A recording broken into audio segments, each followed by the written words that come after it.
Kung si Edo, huwag niyo nang pilitin. Kasi sila naman yung mawawalan kapag ikaw ay tinigil mo na yung pagtulong mo, mawawalan si Jubilee ng sponsor. At the same time, yung tulong. Oo. No? And yun namang pagtulong ni Kuya Edo, pabor naman sana, sabi ni nanay. Kasi si nanay kasi yung Nag-aasikaso nag-aasikaso and Bibigay doon sa mga bata. So, sabi ko, pag magulo ang pamilya, pag ganyan, nabitawan mo na para at least, mas maganda kasi yung tumutulong tayo na na-appreciate ng pamilya at na-appreciate nila. Pero kung ganun, may kumukontra, may ayaw. So, i-let go natin. Di ba? Kasi hindi naman sa atin yung kawalan, tol. Tama. Marami tayong pwedeng matulungan na walang problema ang pamilya. Tama. So, doon tayo mag-focus sa deserving na tulungan tapos walang problema and halos lahat nagbe-benefits, no? Tama. Gandang ang boses ng damdamin, tulong at kalingap ang laging unahin. Hello everyone! Welcome back again to my channel. Isang Benny ni Kalingap Edu. Nagpaalam na. So pag-uusapan po natin mga Kalingap sa video na ito. Pero bago natin simulan yan, huwag niyo pong kakalimutan mag-subscribe. Bal Santos Matubang, Kalingap Rob at Edna Vlog. Siyempre supportahan po natin Kalingap Edu. So mga Kalingap, alamin natin ano nga ba yung dahilan. Bakit ba itong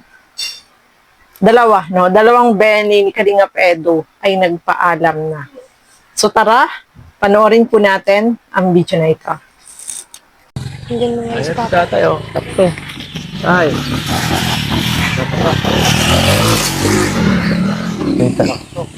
Ayos lang? Itong mga nakaraan Wala pa rin. Ha? Hindi ko kami ni Papa pinapansin. na dito?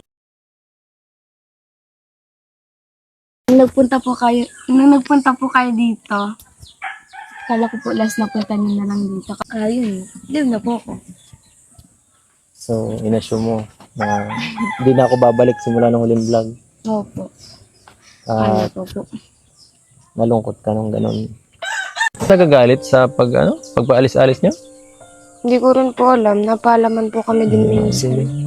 Nakarano, nagpaalam kami, nagpunta kami sa inyo. Wala po dyan si Papa, kaya sa asawa na lang po kami nagpaalam. Eh, ditong huling pagpunta kalahana. Nagpaalam po kami. Paalam po kami nun. Kaso wala po si Papa. Kaya kay tita na lang po kami paalam. Sabi ko po, tita, sabihin niyo na lang po kay Papa na nagpunta kami. Pero doon naman, di naman siya nag-chat sa akin nung araw na yun. Hindi man po. Hindi naman. Nandito sana ako para makipag-usap kahit lang. Yung Wala kung rin ano ba talagang mangyayari. At kasi mahirap yung ganito. Hindi okay si Papa mo sa na di ko alam naman kung anong dahilan. Baka ayaw niyang magbisita ako dito. Hindi, naguguluhan ako. Ayaw ba niya na tutulungan kayo? Hindi ko rin po alam. O ano? Tapos, ayaw niya na nakikita ako dito. May ba siya may galit sa akin? Ha? Hindi niya alam. Saan ba nagsimula din sa hindi lang pagpaalam? Hirap eh. Bigla na lang nagalit yan. Bigla na lang po. Dahil lang ata si chat na ate yung bago pong naiwanan ng nating bukas ang wifi. Doon? Tapos nag-chat daw po siya sa akin. Hindi Tapos, ko man alam. dahil bukas lang ang wifi? Nanonood ako nun. Si drama. Nung nakaraan, wala man din sa akin yung Naubos ang phone wifi ko. kaya gano'n. At nakayhani yun, di ba? Tsaka nasa iyo. Pinakalmanin niya yung CP. Hindi ko pa rin, pero medyo malabo pa rin. Masyado mababaw yun kung ganun lang. Kaya nga. So, wala dito si Papa mo? Wala Nandyan. po. Sayang. Uusapin sana namin ni Kuya na kung sakali. Para maintindihan yung side niya. Para welcome na ulit ako dito kahit papaano. At mahirap yung ganito. Pabalik-balik tayo ay Laging may wala. kunting samaan ng loob. Mahirap yung ganun. Tapos, balita ko nag-live ka daw sa GC o si Jinel yun. Si Janelle po. Jinel, bakit ka nag-live sa GC? Sabi kasi ni Hana, may samaan daw kayo ng loob. Ano nangyari, Janelle? Malbida, pag nag-live ka na, Alam das... ko po kasi nagpunta kami dito, di na kami part lang din nag-live na po. Akala mo, hindi na kita tutulungan. Nung simula nang umalis, nung nag-live, pumunta ako ka na ano, nung wala ka. Bakit naman? Bakit mo naman naisip yun? Kasi sabi nila nung sabi ni Mama. Ikaw lang tinatanong. Na, Nung nagpunta po kayo dito, kala ko po last na punta niyo na lang dito. Ayun, live na po ako. so, inassume mo na hindi na ako babalik simula ng huling vlog. Opo, At kala ko po. nalungkot ka nung ganun.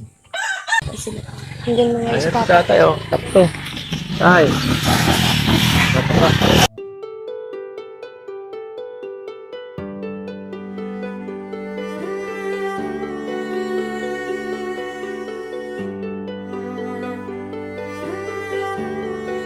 Namin kayo masisya.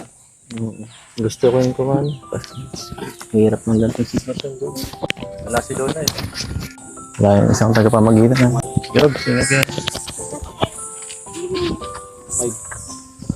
Chat mo na lang ako, Job, kung araw-araw. Hirap ng ganitong sitwasyon. Ayun guys, medyo hindi maganda. Pinalabisan ko. Mahirap kasi wala si nanay. Wala sa natin na support na pag-usap Hindi naman tayo makapag-support kasi hindi na ako papakinggan yan. Una, kilala. si nanay kasi yung may right. Kumbaga wala tayo. So, yan po, no, mga kalingap. Muling binalikan ni Kalingap Edo itong beneficiary niya. Magkapatid po ito, no, na kanyang tinutulungan.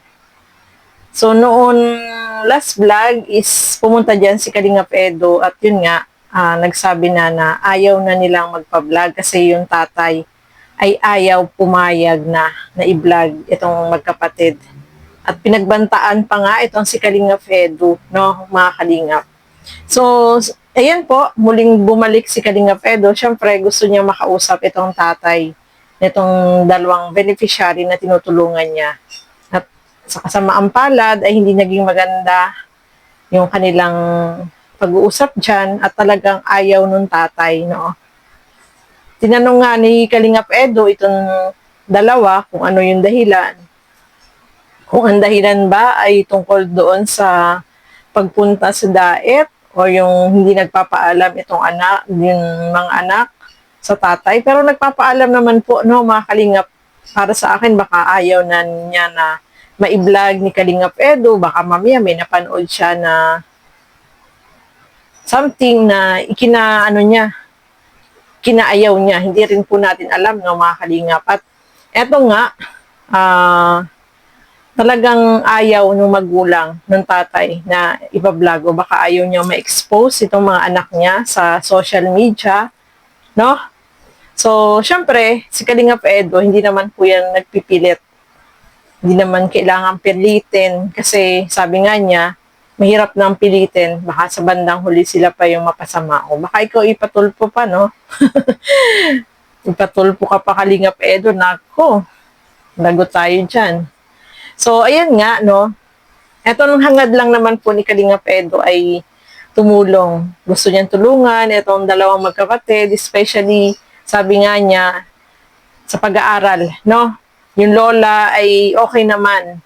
Payag naman, kaya lang itong tatay talaga is ayaw po, no, mga kalingap. So, walang magawa si Kalingap Edo kundi, ayun nga, wala nang magagawa na itigil na lang. Kasi bandang huli, baka ikaw pa yung mapasama. No, mga kalingap, mahirap po yun. Kaya, mas maganda, bitawan na lang, i-let go na lang.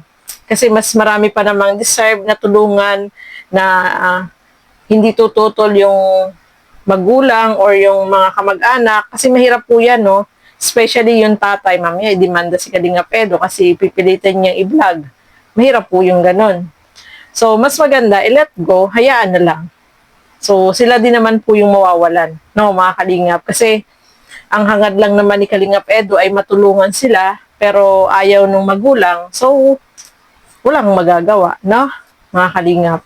So, mas maganda, hayaan na lang, maghanap na lang ng mga iba pang matutulungan na mas deserve na mabigyan ng tulong. At saka, kung ayaw ng tatay, wala talagang magagawa, no, Ano po, no, mga kalingap. So, ano po yung masasabi po ninyo dito? No, just comment down below. Ano ba yung masasabi ninyo about dito sa nangyari sa mga beneficiary ni Kalingap Edu na dalawa na magkapatid na ayaw nang magpa-vlog? So, ayan po. Maraming salamat sa inyong walang sawang panonood at pagsuporta dito sa aking mga ginagawang reaction video. Siyempre, suportahan po natin Kalingap Edu. Tuloy-tuloy yung kanyang mga pagtulong sa mga talagang deserve na matulungan. So, ayan po. Maraming salamat sa inyong walang sawang panonood at hanggang sa muli, thank you and God bless sa atin lahat. Bye-bye po!